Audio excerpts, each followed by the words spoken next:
This is the moment scorned Ross Marshall, Alex Walkinshaw, seeks revenge on Zach Hudson, James Farrar. In EastEnders, after uncovering his so-called best man's affair with bride-to-be Vicky Fowler, Alice Haig. Vicky, as viewers know, sought support from Zach in the wake of her devastating ordeal at the hands of stepson Joel, Max Murray. Feeling that Ross didn't fully grasp what she'd been through, sparks soon ignited, with Vicky and Zach embarking on a secret affair, but the waitress soon came to realize that, despite everything, Ross was the man she wanted to be with and thus agreed to marry him. Zach didn't take the news too well, and with Whitney Dean Shona McGarty, having once again turned him down, and son Barney Mitchell, Lewis Bridgman, giving him some home truths, the chef lashed out, causing trouble for Ross and Vicky by planting doubts in the groom-to-be's head. On the morning of the wedding, Ross couldn't stop thinking about Zach's theory that Vicky cheated on him the day before the wedding, and he did his best to dispel such a theory, vowing to walk down the aisle to say "I do" with the woman he loves. But after a few throwaway comments from friends and neighbors about Zach and Vicky, the scales began to fall from his eyes as he pieced together the truth about his best man and wife-to-be. As the celebrant welcomed everyone to the ceremony, Ross couldn't take his eyes off Zach, whose irritability didn't go unnoticed by Vicky either. Mustering up the courage, Ross asked Vicky if Zach was the man she'd slept with previously, revealing that he'd been putting doubts in his head about her all day. Vicky's reaction was all the confirmation Ross needed. The question is, will the wedding go ahead? That remains to be seen, but let's just say that Ross is not happy in the immediate aftermath of today's cliffhanger, confronting Zach in Walford Park. Vicky desperately tries to explain herself, hoping to convince Ross that he's the one she wants to be with. Ross, however, isn't ready to listen to her and instead lashes out at Zach, elbowing him in the face as Vicky and Mark Fowler Jr., Stephen Aaron Sipple, watch on. The day was meant to be perfect. The Queen Vic had been transformed beyond recognition, draped in soft white flowers and fairy lights that flickered like promises of forever. Guests filled every corner of the venue, laughter and chatter bouncing off the walls as everyone gathered for what was supposed to be the happiest moment of Ross and Vicky's lives. But in Walford, happiness rarely lasts long. Outside, the sky hung heavy and gray, as if the weather itself sensed what was coming. Inside, Vicky adjusted her dress for the 100th time, forcing a smile as she glanced toward the mirror. Her reflection looked like someone stepping into a dream she wasn't sure she deserved. Ross stood nearby, tense but trying to play it cool. He kept checking his phone, something clearly bothering him beneath the surface. Every time someone congratulated him, he smiled a little too quickly, a little too forced. "You all right?" Vicky asked quietly, stepping closer. "Yeah," Ross replied too fast. "Just nerves. Normal, right?" But it wasn't normal. Not in Walford. As guests settled and the music began, the ceremony started smoothly enough. The registrar spoke, voices softened, and for a brief moment there was peace. Even the usual chaos of the square seemed to pause outside the doors, as if holding its breath. Ross and Vicky exchanged vows that sounded sincere, fragile, like glass ready to crack under pressure. Vicky's voice trembled when she promised forever. Ross hesitated just a second too long before answering, but he said yes. He said it anyway. The rings were exchanged. Applause erupted. For a heartbeat, it looked like they might actually make it. Then everything changed. The doors of the Vic burst open with a force that silenced the room instantly. Conversations died mid-sentence. Heads turned. The music cut off awkwardly, leaving only the hum of tension behind. A figure stood in the doorway, soaked from the sudden rain, breathing hard like they had run straight into chaos. And they had. "What's going on?" someone whispered. Ross went still. Vicky felt it immediately, the shift, the drop in temperature, the way the atmosphere turned sharp and dangerous. The figure stepped forward. And that was the moment everything exploded.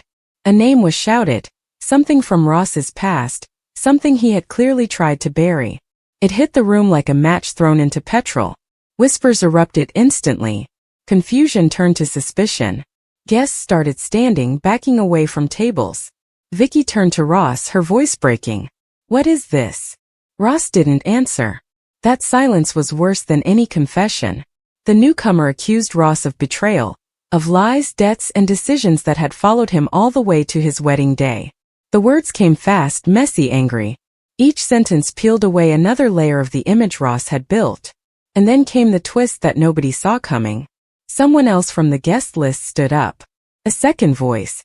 A second accusation. This time directed at Vicky. Gasps filled the room. The wedding wasn't just ruined, it was unraveling in real time. Vicky stepped back, shaking her head. No, that's not true. The damage was done. Guests began arguing among themselves. Old grudges surfaced like ghosts dragged into daylight.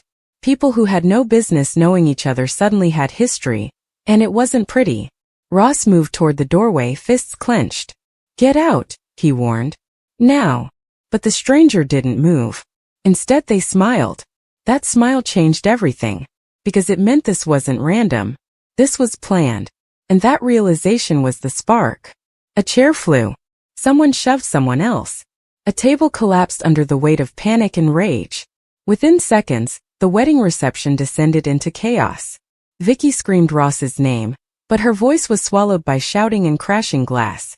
The once beautiful venue turned into a battlefield of overturned decorations and shattered plates. Ross tried to fight his way toward the doorway, but he was pulled back by someone furious, someone who had clearly been waiting for this moment. Punches were thrown. Security, too late, rushed in, but the damage was already spreading. And then the biggest blow landed. A revelation shouted across the room that made everything stop for half a second. Ross hadn't just been hiding his past. He had brought it with him to Walford. The accusation hung in the air like smoke. Vicky froze. Slowly, she turned to him again. Tell me they're lying. Ross looked at her finally. Really looked at her. And still said nothing. That was enough. Something inside Vicky cracked. Not loudly but deeply. She took off her ring with trembling fingers and dropped it onto the floor. It hit the tiles with a tiny final sound that somehow cut through the chaos louder than anything else. Then all hell broke loose again. Ross shoved someone away and tried to follow her, but the crowd surged between them. Chairs were overturned as makeshift shields. Drinks splashed across the floor. The wedding cake, untouched until now, collapsed under a falling body, cream and sponge scattering like the remains of something innocent. Outside, rain hammered harder against the windows, as if trying to wash it all away. Inside, there was no washing anything away.